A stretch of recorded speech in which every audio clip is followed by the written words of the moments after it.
The All Blacks have made a couple of surprise selections in the team to play Ireland in Saturday's Rugby World Cup quarterfinal in Tokyo. All Blacks coach Steve Hansen has left Ryan Crotty out of the matchday 23 and fellow midfielder Sonny Bill Williams is on the bench with Jack Goodhue named at centre and Anton Leinert Brown at second five. Another eyebrow raiser is at hooker where Codie Taylor starts ahead of Dane Coles, who is on the bench. The rest of the team is as expected. Brodie, Retallick and Sam Whitelock are the locks, with Ardie Savea, Sam Cane and Kieran Read the loose forward trio. Aaron Smith starts at halfback, Richie Mo'unga is at first five, Bridge and Sevu Reece are on the wings and Beauden Barrett is at fullback. Coach Steve Hansen says choosing the midfield was tough. We've got 31 people available for selection, so you look at, like every team you pick, you look at the opposition, what you're after. And the midfield was no different. You come down to having more people good enough to start than you have to leave out. So, in this case, Ryan's missed out, and doesn't mean to say that if we are fortunate enough to go further into the tournament that he won't make the next team. But just for this game, we felt the combination of Jack and Albie and Sonny was the one for us. And Hansen says Taylor and Coles will both get plenty of game time despite Taylor being in the run on 15. He says he'll use the two hookers as a 1-2 punch and either could have started. Hansen believes the All Blacks' depth on the bench could prove their point of difference. We could have played them either way round really, because we've got a good 1-2 punch there.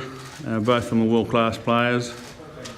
We just, again, felt that Codie starting would be good and have a bit more of Coles's energy at the back end of it. But, either way, it's a 1-2 punch. It's pretty fortunate to have two world-class players in that position.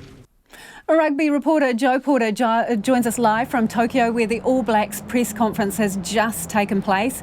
Evening, Joe. What do you make of the team? Because there's a couple of interesting calls, yeah? Yeah, absolutely. I was surprised to see Codie Taylor start ahead of Dane Coles at hooker. Dane Coles has been the All Blacks' first choice hooker when he's fit for a long time now, so that was quite surprising. I wonder if maybe Coles is a little bit short of a gallop, having had some injury issues in recent times. But I guess, like Hansen said, they will use them as a 1-2 punch, and we all know that Dane Coles' niggle, his energy and his utter desire to win will be important in the dying stages if they are coming from behind. And of course the midfield, some surprises there. Young Jack Goodhue starting alongside the inform Anton Leinert Brown. Anton Leinert Brown starting, no surprises there. He's been the best All Blacks back this year. But Jack Goodhue, he's only played a couple of games this tournament. He hadn't played much rugby before that due to injury. So it makes you wonder just how good this guy has been training to have forced his way into the starting 15.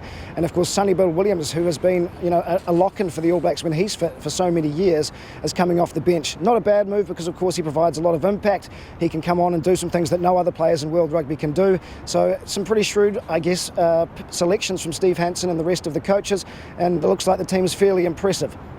You mentioned injury there. Obviously, Brodie Retallick he's only had a few minutes of game time due to injury. What do you make of that choice?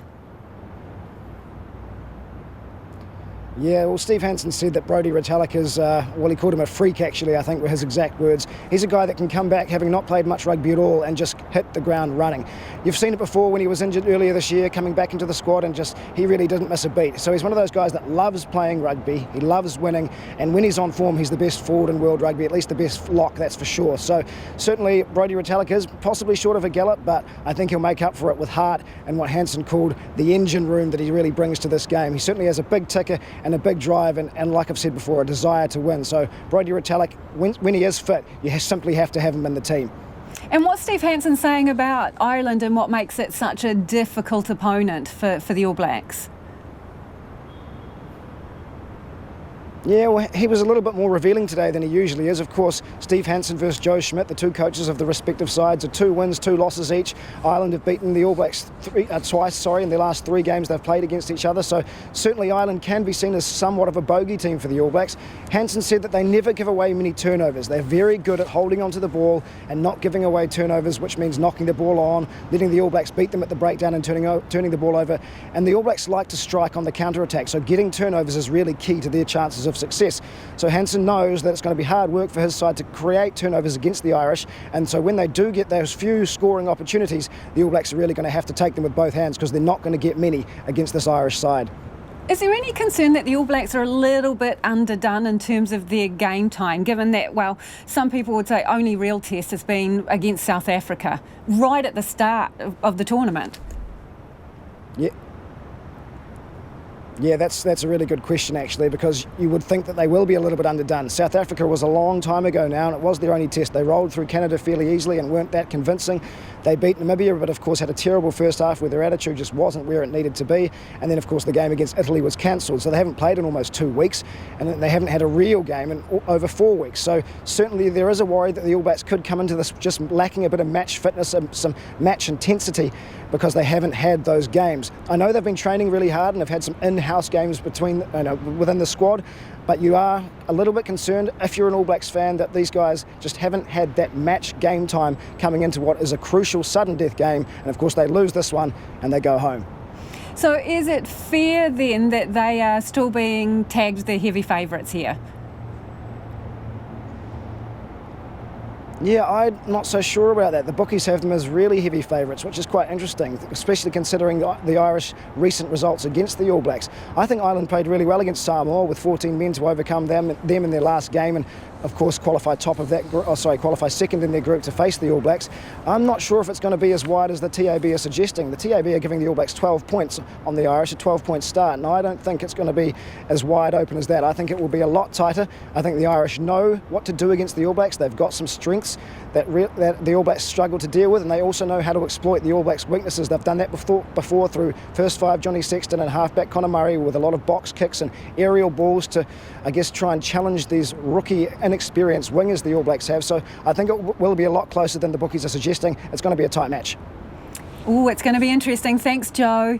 That's Joe Porter joining us there from Tokyo.